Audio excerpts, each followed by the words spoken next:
그라운드 호그 데이인 2일, 그라운드 호그가 다시 굴로 들어감에 따라 겨울이 6주 더 지속될 것으로 예측됐습니다. 미국인 10명 중 7명이 위드 코로나를 받아들이고 일상생활에 복귀해야 한다고 생각하는 것으로 조사됐습니다. 뉴욕시 공립학교 4개 중 3개가 최근 학생 수가 줄어든 것으로 조사됐습니다. 최유한 변호사가 교통사고 피해자의 보상금 등 180만 달러를 가로챈 혐의에 대해 유죄를 인정했습니다. 전염력이 강한 변이와 실내 활동으로 인해 코비드-19 감염이 증가하고 있습니다. 그러나 우리 자신의 건강을 지키기 위해 취할 수 있는 조치가 있습니다. 백신과 부스터샷을 접종하세요. 증상이 있거나 여행 또는 모임 참석 시 코비드에 노출되었을 가능성이 있다면 검사를 받으세요. 백신을 접종했더라도 마스크를 쓰세요. 몸이 좋지 않은 경우 자택에 머무르십시오. NYC 확산을 막기 위해 앞으로 나아갑시다. 백신 접종소는 nyc.gov/covid 백신에서 확인하실 수 있습니다. 면역력 필수 시대. 기능성을 나라에서 인정받고 122년 역사가 증명한 6년근 홍삼의 면역력이 당신의 면역력이 될 수 있도록 기능성을 인정받은 면역력의 힘, 정관장.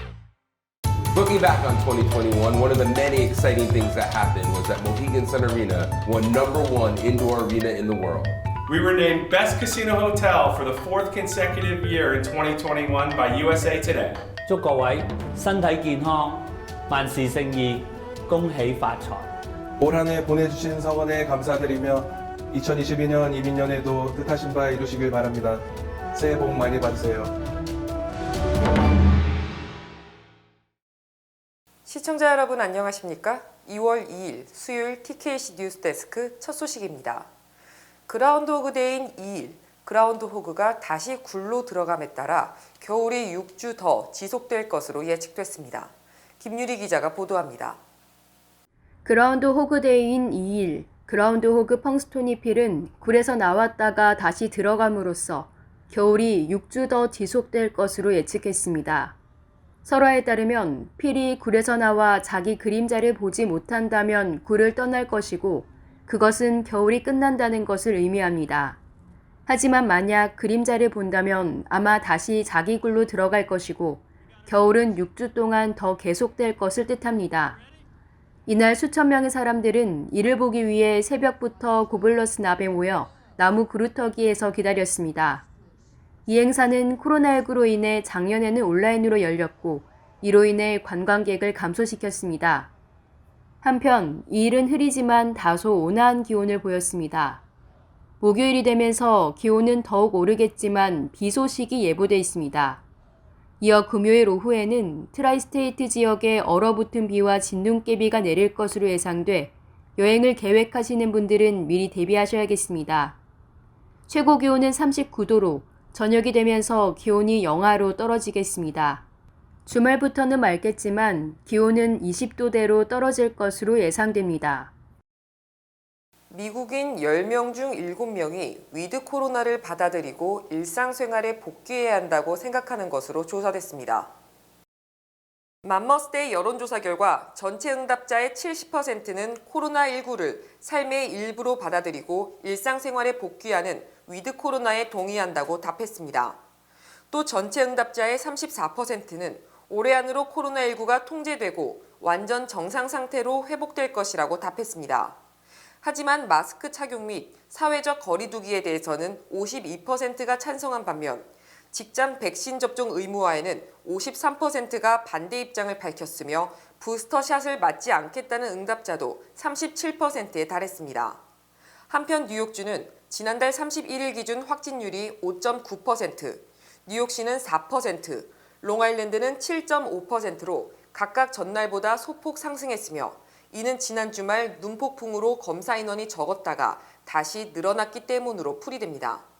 뉴욕시 보로별로는 스테이튼 아일랜드는 5.7%, 퀸즈가 4.6%, 브루클린이 4%, 브롱스가 3.7%, 맨해튼이 3.3%로 조사됐고 롱아일랜드는 나소 카운티 6.36%, 서포 카운티는 8.3%를 기록했습니다. 뉴욕시 공립학교 4개 중 3개가 최근 학생 수가 줄어든 것으로 조사됐습니다.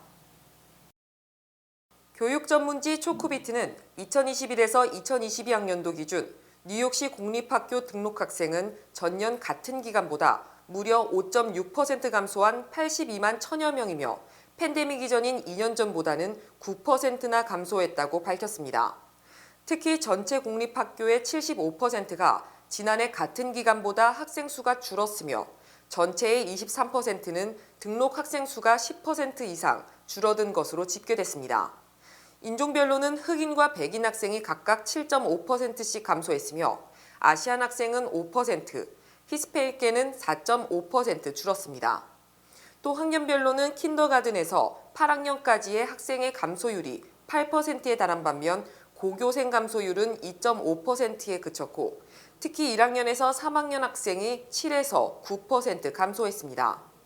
이처럼 뉴욕시 공립학교 학생이 줄어든 것은 코로나19로 인해 뉴욕시 거주자들이 교외로 이주한 데다 일부는 공립학교가 아닌 집에서 교육시키는 홈스쿨링으로 전환했기 때문으로 풀이됩니다.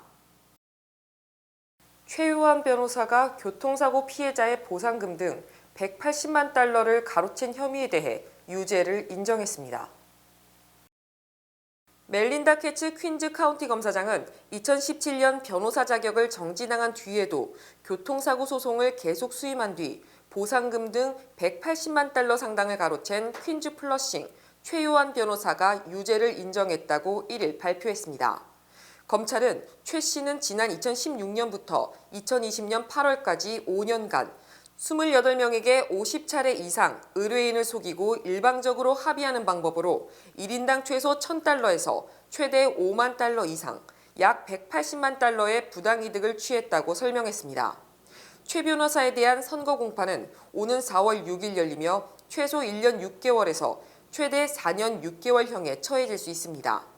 한편 최 변호사에게 소송을 의뢰했던 한인 20여 명이 지난해 9월 최 변호사 부부를 상대로 손해배상 소송을 제기했습니다. 이에 대해 최 변호사는 지난 12월 초 원고의 모든 주장을 부인한다는 단 한 페이지짜리 답변서를 제출하고 보상금을 가로챈 혐의를 전면 부인했습니다.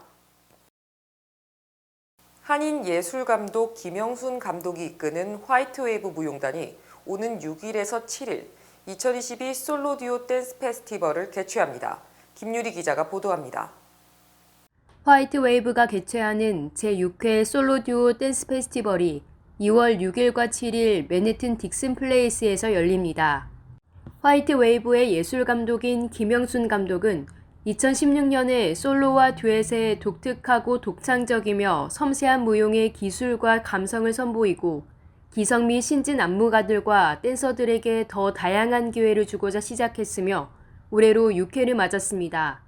이번 페스티벌에는 30개 댄스 컴퍼니들이 뉴욕을 포함해 미 전역에서 참가합니다. 심사위원단은 영향력 있고 저명한 뉴욕 댄스 아티스트들과 안무가들로 선정됐습니다. 또 엄선된 이번 댄스 팀들은 국내 팀들과 외국에서 역동적으로 활동하는 신인 및 기성 안무가들로 구성됐습니다. 딕슨 플레이스는 뉴욕 무용계에 참신하고 실험성 있는 작품을 선보이는 데 앞장서고 있으며 뉴욕에서 창의적이고 다양한 공연, 연극, 무용, 미술을 선보이는 데 크게 공헌하고 있습니다. 티켓 가격은 사전 예매 $20, 현장 구입은 $25며 학생 및 시니어는 $15로 웹사이트를 통해 구입할 수 있습니다. 뉴욕주 의회가 뉴욕 시내 차량 속도를 현행 시속 25마일에서 20마일로 하향 조정하는 법안을 추진, 뉴욕 시민들의 강력한 반발이 예상됩니다. 뉴욕주 상원교통위원회는 어제 뉴욕 시내 차량 속도를 시속 20마일로 제한하고 오픈 스트리트 등 일부 지역은 시속 5마일로 제한하는 법안을 통과시켰습니다. 이 법안은 지난 2013년 브루클린 프로스펙트 파크에서 교통사고로 숨진 사무엘 코엔 엑스틴의 이름을 따서 세미 법안으로 명명됐으나 상원 본회의와 하원 심의를 통과할지 미지수입니다. 뉴욕시는 드블라지오 뉴욕시장 취임 이후 차량 속도를 시속 25마일로 제한하고 과속 감시 카메라를 대거 설치, 위반자에게는 최소 $50 이상의 벌금을 부과하고 있습니다. 이에 따라 뉴요커들은 교통사고를 줄이자는 취지에는 동감하지만 현실적으로 시속 25마일을 지키기도 힘든 상황에서 20마일로 낮춘다면 사실상 모든 차량이 속도 규정을 위반하게 될 것이라며 반발하고 있습니다. 특히 이처럼 차량 속도가 20마일로 제한되면 교통사고가 줄어들게 돼 보험회사들은 이득을 취하게 되며 반대로 시민들은 벌금 부담에 직면하게 됩니다. 코로나19에 따른 경기부양 정책으로 미국 국가부채가 사상 최초로 $30조 넘었습니다. 월스트리트저널은 지난달 31일 기준 미국 국가부채가 30조 100억 달러를 기록했습니다. 이는 팬데믹 직전인 2020년 1월 말보다 거의 7조 달러가 늘어난 것이라고 보도했습니다. 또 2019 회계년도 미국 재정 적자는 국내 총생산의 4.7%였지만 2020 회계년도에는 재정 적자가 3조 1,300억 달러로 국내 총생산의 15%로 늘어났다고 의회 예산국이 밝혔습니다. 2021 회계년도 적자는 2조 7,700억 달러로 국내 총생산의 12.4%로 전년보다는 다소 줄었습니다. 이처럼 국가부채가 급증한 데에 대해 제니 갤런 재무부 장관은 경기부양대책으로 재정을 지출할 때 증세가 아닌 방법을 동원한 것이 옳았다고 믿는다며 부채를 늘리는 방법으로 자금을 조달한 것이 적절했다고 주장했습니다. 옐런 장관은 또 금리가 낮기 때문에 부채 증가에 대한 이자를 충분히 감당할 수 있다고 강조했습니다. 지난해 직장을 그만둔 사람이 약 7천만 명에 달하고 이 중 약 5천만 명이 자발적 퇴직자로 조사됐습니다. 연방노동부는 1일 지난해 새로운 일자리에 취직한 직장인이 7,530만 명에 달하지만 기존 직장을 그만둔 사람이 6,890만 명으로 집계됐다고 밝혔습니다. 또 자발적으로 직장을 그만둔 사람이 무려 4,740만 명으로 코로나19로 인해 미국 노동시장이 매우 역동적으로 변모한 것으로 확인됐습니다. 연방노동부는 지난해 12월 퇴직자도 430만 명으로 사상 최고치였던 11월 453만 명보다는 다소 줄었지만 여전히 대퇴직 행렬이 지속되고 있습니다. 또 지난해 12월 기업들의 구인 건수는 1,090만 개로 사상 최고치를 기록하며 11월보다 10만 개 늘었지만 12월 실제 신규 고용으로 이어진 것은 630만 건으로 전달보다 30만 건이 오히려 줄었습니다. 이처럼 기업들의 인력난이 극심해지자 지난 2020년 1,300만 건에 달했던 해고 건수는 지난해 12월 120만 건으로 감소했습니다. 뉴욕시 건설 시장이 코로나19 이전으로 완전 회복된 것으로 조사됐습니다. 뉴욕 부동산 보드는 지난해 4분기 뉴욕시 건축 허가 신청 건수는 665건이며 이는 3분기보다 37%, 1년 전인 2020년 4분기보다는 22%가 늘어난 것이라고 밝혔습니다. 또 이는 2016년 이후 분기별 최대 신청 건수이며 2008년 이후 분기별 평균 신청 건수 503건보다 32% 많은 것입니다. 특히 지난해 4분기 건축 신청 총 면적은 3,170만 스퀘어피트이며 이는 3분기보다 3.9배, 1년 전보다는 2.8배 증가한 것으로 2014년 3분기 이후 최대를 기록했습니다. 또 같은 기간 30만 스퀘어피트 이상 대형 건물 허가 신청이 26건에 달했고 아파트 등 집단거주시설 신청 가구가 24,834가구로 2008년 이후 가장 많았습니다. 이처럼 뉴욕시 건설시장은 지난해 4분기를 기점으로 코로나19의 충격에서 완전히 벗어난 것은 물론 강력한 반등에 성공한 것으로 풀이됩니다. 대한항공과 아시아나가 내년 4월부터 새로운 마일리지 제도를 시행합니다. SBS 뉴스입니다. 무료 항공권이나 업그레이드에 필요한 마일리지가 최대 69%까지 상향 조정되는 겁니다. 현재 미국에서 인천행 노선의 일반석 항공권에는 왕복 기준 7만 마일이 필요하지만 내년 4월부터는 9만 마일이 필요합니다. 이 새 마일리지 제도는 탑승의 기준이 아닌 발권일 기준이기 때문에 한인들은 내년 3월 말 이전에 항공권을 미리 구입하는 것이 유리합니다. 푸틴 러시아 대통령이 미국과 영국 등 서방 국가들이 속한 북대서양 조약기구 나토와의 전쟁 가능성을 언급했습니다. SBS 이경원 기자입니다.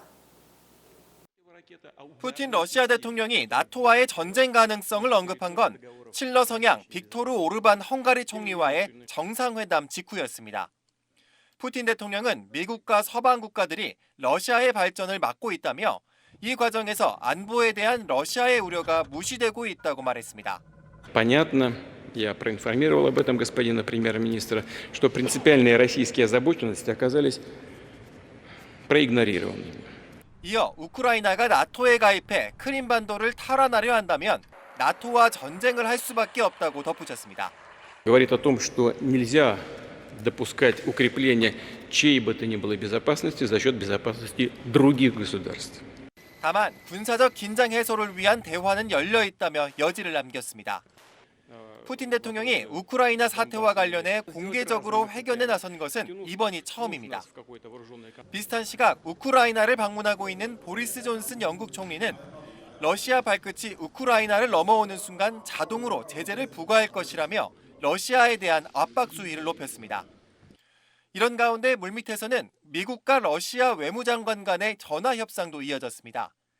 하지만 추가 논의를 이어가자는 데 의견을 모았을 뿐 의미 있는 진전을 이루지 못하면서 당분간 우크라이나발 군사적 긴장이 계속될 거라는 전망이 우세합니다.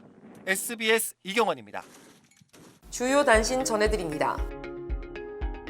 뉴저지 거주 한인이 어려운 한인들에게 전달해달라며 15파운드짜리 쌀 500포대를 뉴욕 한인회에 익명으로 기증한 것으로 확인됐습니다. 지난 1월 21일 저녁 가정폭력 신고를 받고 출동했다 총을 맞고 사망한 월버트 모라 뉴욕시경 경관의 장례식이 2일 오전 거행됐습니다.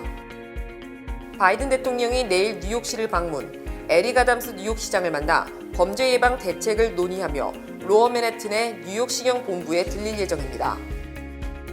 호시탐탐 차기 대선 출마를 노리는 트럼프 전 대통령이 정치 자금을 1억 2천만 달러나 모아두고 있으며 공화당 후원금이 민주당을 앞지른 것으로 집계됐습니다. 어제 겨울이 언제 끝날지를 점치는 그라운드 호그 데이였지만 올 겨울이 온화한 데다 범죄에 희생된 월버트 모라 경관의 장례식이 엄수돼 아담스 시장은 그라운드 호그 데이 행사에 불참했습니다. 지난달 뉴욕시 주요 범죄가 무려 38%나 급증한 반면 살인사건만 26건으로 전년 같은 기간보다 20% 정도 감소했습니다. 베이징 동계올림픽이 내일 개막되는 가운데 연방수사국이 미국 선수단에게 중국이 휴대폰을 도청할 우려가 있다며 개인 휴대폰 사용을 자제해달라고 권고했습니다. 미국 내 전 인종 중 오피오이드 중독 피해가 가장 심한 원주민 부족들이 존슨앤존슨 등 4개 업체로부터 5억 9천만 달러의 합의금을 받기로 했습니다. 미주 최대 한인은행 뱅크 오브 호프가 함께 성장할 당신을 기다립니다. 지점 내 텔러부터 융자 부서까지 다양한 분야의 신입과 경력 포지션을 채용하고 있으며 자세한 내용은 bankoofhope.com 내 커리어 페이지를 방문하시면 됩니다. 희망을 설계하는 전문가들의 은행 뱅크 오브 호프. 지금 지원하시고 내일을 위한 더 큰 희망을 꿈꾸십시오. 날씨 전해드립니다. 목요일인 내일은 비 소식이 있겠습니다. 내일 낮 최고 기온은 45도, 밤 최저 기온은 37도입니다. 해 뜨는 시각은 오전 7시 4분, 해 지는 시각은 오후 5시 15분입니다.